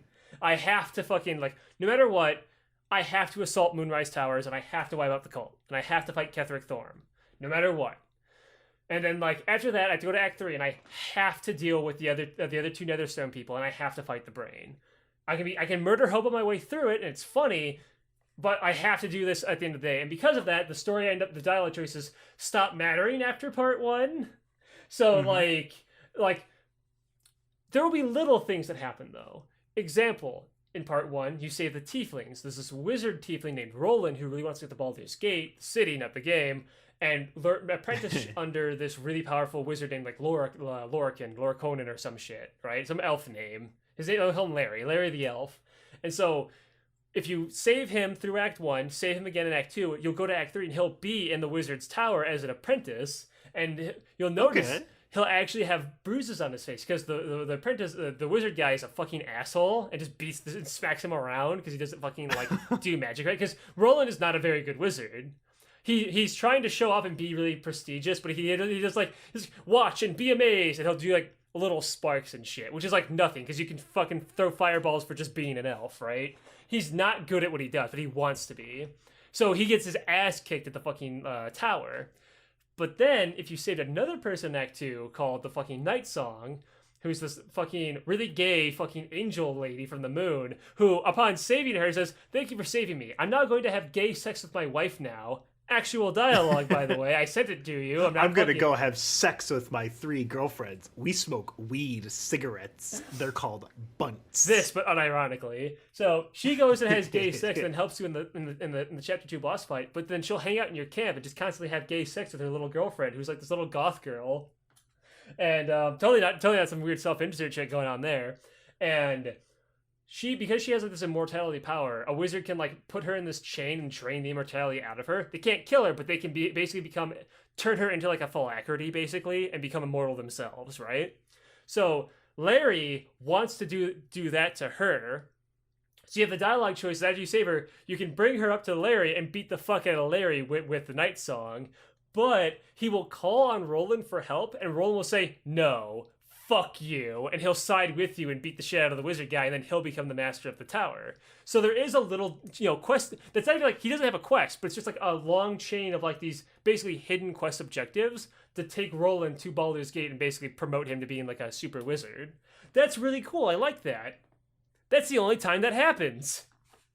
Every other time, it's just like a character will have like one line of dialogue for something they did. Or there'll be Minthara.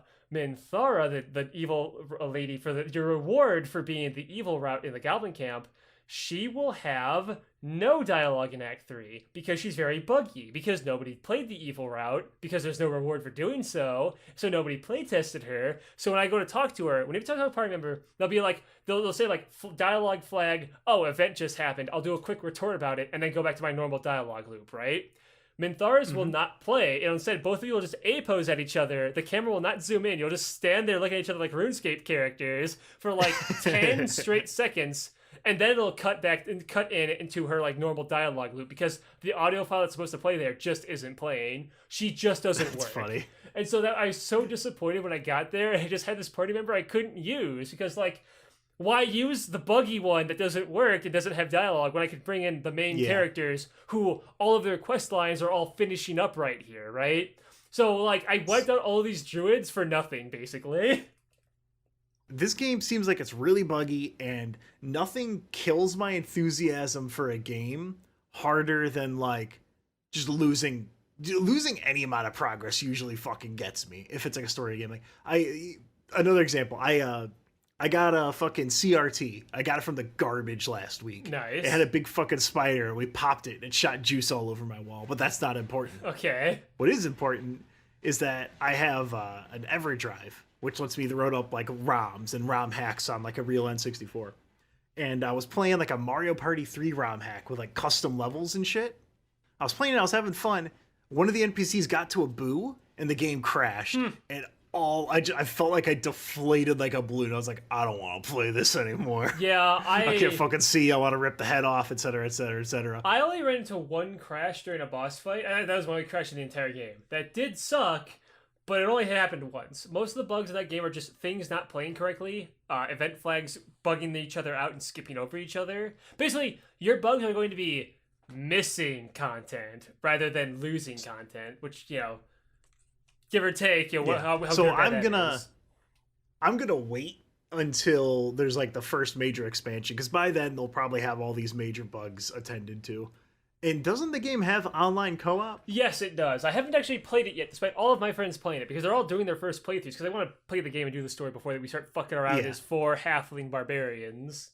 So, like, that's the other thing, is that it's like, I'm late to the party, so I can just wait until people are, like, the first expansion drops, people want to replay it.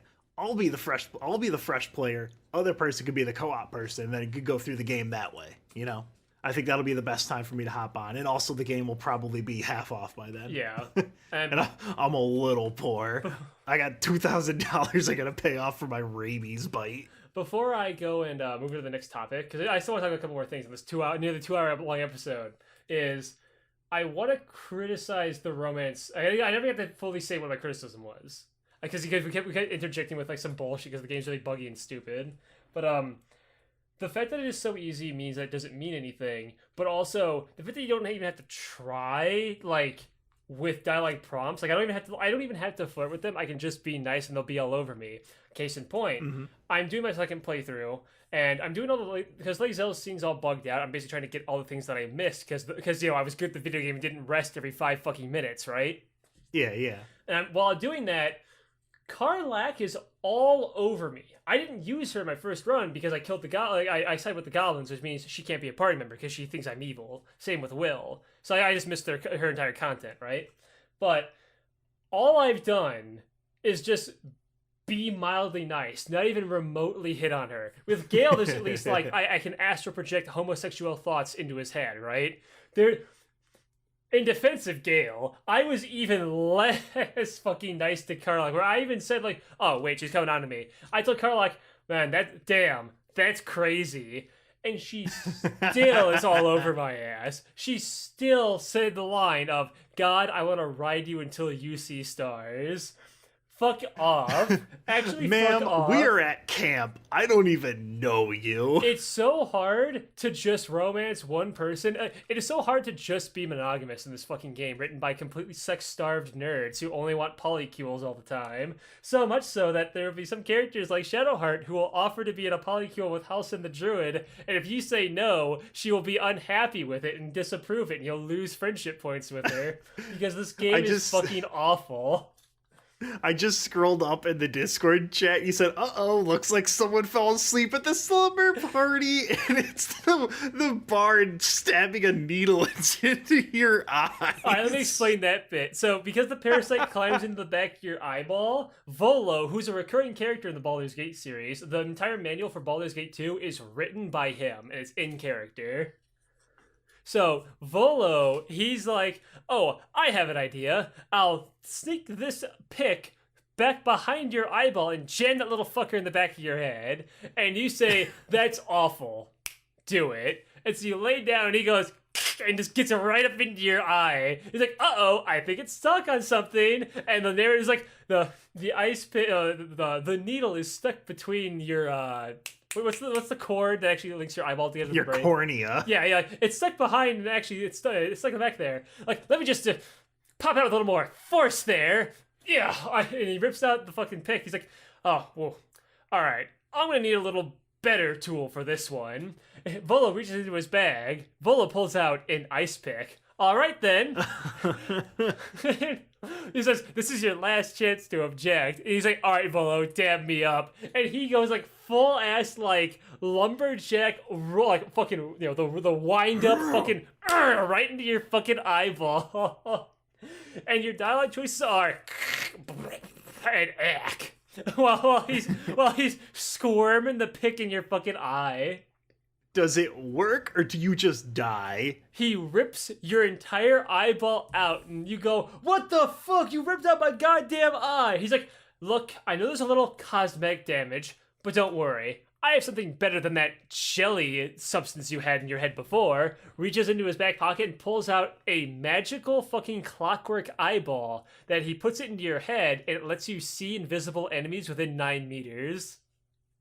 So, oh shit! And all I had to do was get my fucking eyes ripped out. Yes, and what sucks about it though is that it changes your eye color, and it fucking looks awful because Dragonborn have glowing eyes. So having a non-glowing eye pissed me off so much that on my Dark Urge run, because he has glowing red evil eyes, I undid it because I couldn't stand looking at my non-evil fucking eyeball. It fucking sucked. But anyway, I want to like Baldur's Gate 3, but it's very buggy.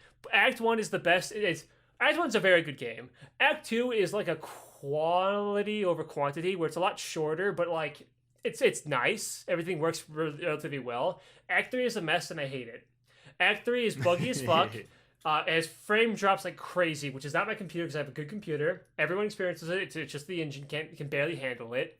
The quests are all rushed because the area is unfinished. There's an entire segment of the thing cut out. You know how in Fallout there's ending slides where it's like, yeah. And so Glup Shitto fucked up Good Springs and destroyed the town. And it goes to the next slide. Those are supposed to be in the game, and they're not. We don't know if they were cut or if they're just buggy because of people like Minthara. We don't know if they don't work. But I really dislike the writing as well. Not just the romance writings of just, I was nice to somebody once and now they're all over my dick no matter how hard I fucking try, or Shadowheart won't shut up about how much she thinks about other men while we have sex. I'm so sorry for Shadowheart, aka Shart. I'm so sorry for people who romance Shart. Oh, bro, they fucking baited you. Here's the normal-looking white girl. Well, sucks to be you, bro. She's all about that all about that bear dick. See, Lady Zell comes off as really strong, and she's not a great character either.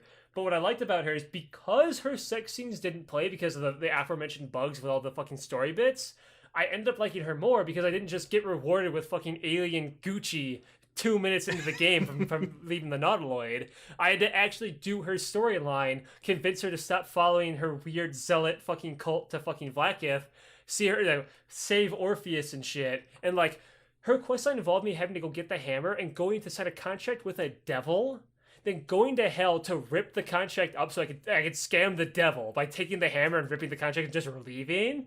So then I That's had to pretty funny. fight the devil himself with his own theme song that he himself sings while I fight him. Ludicrously based. Yeah, that was amazing. The fight was really funny. He has 666 health, funny, which is the most in the game. But he's not immune to being knocked prone. So I had everyone who was spec half into fighter at this point just go, and just constantly trip him and knock him over on the ground and just start kicking the shit out of him while he was down. It was really Jesus funny. Christ, it's that fucking meme with the Pepe on the ground with the chicken nuggets. And everyone just kicking him. We beat the shit out of him. It was a very fun fight, but like that's why I like that character, because I didn't just get fucking coochie thrown at me 2 minutes and 32 seconds world record speedrun here to fuck Lazel. I had to work towards an actual ending with this character that felt good to like work through this whole thing. The other reason why is that the thing I know the most about Baldur's Gate is how much strange that the player can get. Right? People talk about that because people like to gossip about sex, and sex sells, Morty. I know, but there's Baldur's Gate 3. I played Severin Kagura. I played the titty anime ninja game, all right? Like I'm not gonna fucking call you I'm not gonna be a prude here, but it's like I'm not gonna be a prude here. Aleks, what about the bear? In defense of the bear, say no.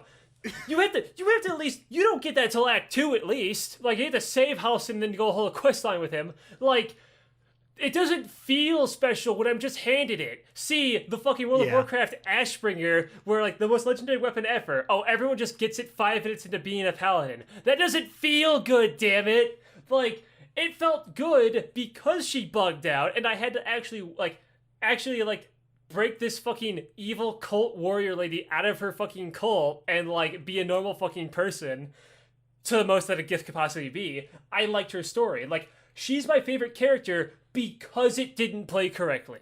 Which I don't think is, like, a good way to, like, talk about the writing of that game. You know what I mean? Like, because it broke, I loved it. But, like, fuck. It's very inconsistent.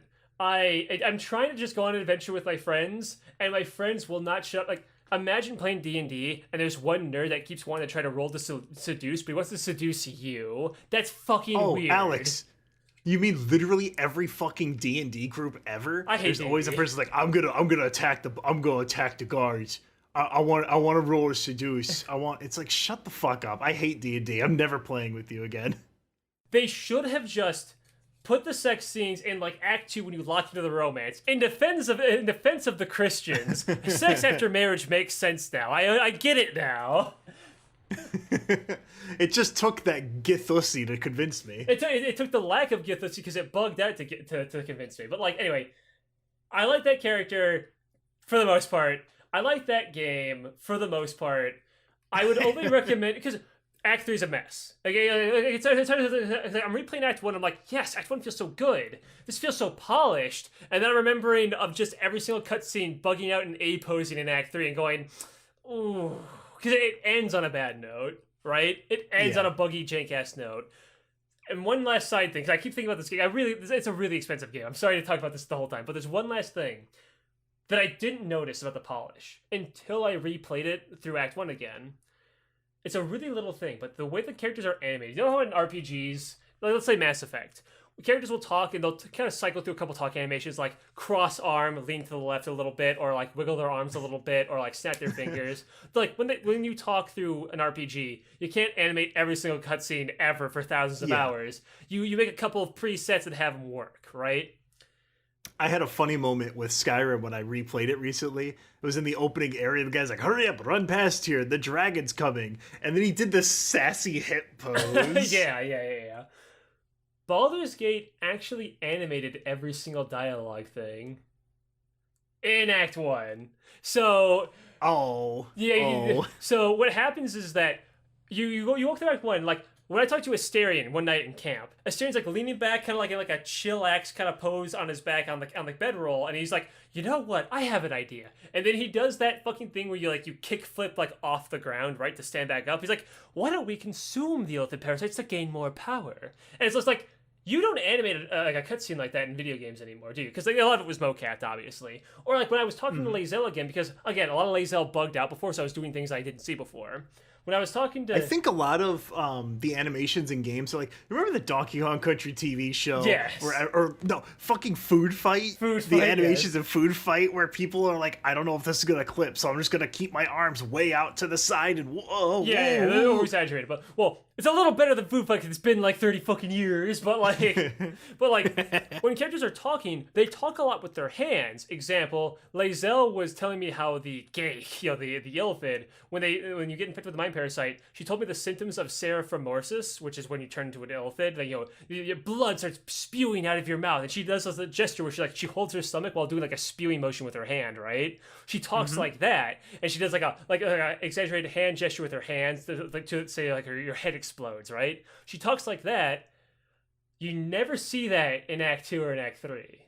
Because, and I didn't notice it because it progressively leaves. Because you'll still see, like, fully animated things, like when you meet Jaheira in the Druid, in the Harper area, she's still fully animated because this is, like, her big scene. She's, like, a character from 1 and 2, right? So, like, she's still fully animated. So you don't notice it at first. But in Act 3, almost every dialogue outside of the circus, which, by the way, it's a circus. It's the most fun area in the fucking game.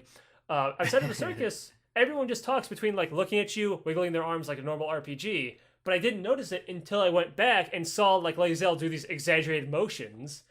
Because you can quite literally see, if you notice it now, you can see the quality slowly decrease as you play the game. It's a damn shame. It's why it's hard for me to recommend it. Even though it's really big and everyone's playing it right now, if you want to play it, it is fun. But it's really fucking jank in Act fucking 3. It is really bad. I have not seen a single person who has played it who has been like, oh yeah, dude, Act 3 is my favorite. I'm so happy this character literally doesn't work. Do you know? I'll leave it at this. Do you want to know how bad Act 3 is? You didn't have any funny or interesting moments to share about the entirety of Act 3. No. Instead... When I betrayed Jaheira, I was evil as fuck because I was my evil run. I destroyed the Harper village and sided with the Absolute until I couldn't because I thought it was funny. My dialogue options were always in for a penny, in for a pound. That's how I played that game. She randomly joined my party going to Act 3 without any dialogue to say anything. Didn't mention the fact that I betrayed her. Didn't even say she was joining. She was just in the camp randomly and she was playable. So I took all of her loot, of course. Took all of her weapons. And then 2 quests into Act 3, she just disappeared. She quite literally... I called her the missing no party member. She just showed up and left. I literally gained and lost a party member at random. That's how buggy all like the flags are in that fucking game. It is Act 3 is a mess. It is a mess. You know what's not a mess, though? This Noyz Boyz. We were gonna do the you had a whole thing about Fire Emblem, but yeah. I think 2 hours is kind of the extent. I'll save it for the next episode because I didn't spend, nearly an hour making this little bit that I was gonna animate and have the little stream open on Tad's window for the past 2.5 hours or anything. Nope. I didn't have any funny bits planned or anything. Nope. Just gotta talk about Baldurs Gate. That's very fortunate. I mean, we got really lucky then, huh? Yeah, we did. Whew. Crisis averted. Almost as lucky as these beautiful, wonderful listeners who could find the show on YouTube, iTunes, Google Podcasts, Spotify. There was another scam website that emailed me. I'll have to double check on it again, but it was like a social media site for influencers, and I'm like, there's literally no one who's ever going to use this that isn't a massive fucking chode. So yes, please put me on there. Patreon in the description, Twitter in the description. There's some ideas we have for weirder stuff that we want to start experimenting with and seeing how people like. I won't say what it is. Did I tell you, Aleks, that we got fucking copyright struck? What the hell? Wait, how? What? So you remember the Let Me Tell You About Gaming intro with the turn it up? Yeah, what about it? Yeah, that got copyright struck. What? Why? So how did we get struck with that fucking kid? I don't know. I think their channel got deleted. I tried to find their videos again. I can't believe that kid they had like a fucking it wasn't like an AMV, but it was something else. But it was like combining two Disney characters. And it was like the Fox and the Hound mixed with 101 Dalmatians. Oh, that kid's going places. And that child, Aleks? Albert Einstein. Okay, that's enough of this. Thank you for listening. This is very fun. I don't know. Maybe I don't know. Baldurs Gate doesn't seem like it's a fun stream game, but maybe we'll do something. Well, goofy it's filled with fucking titties and balls, bro. I don't think we could stream it. Listen. My friend was playing the fucking game. He was streaming it to me, and Karlak fingered his asshole. I can't put that on YouTube. You can't do that on television. We have fun here. Not too much fun. Within the YouTube guidelines. All right, see you guys in the next episode. Goodbye. I love you. Goodbye. Good night. Good night.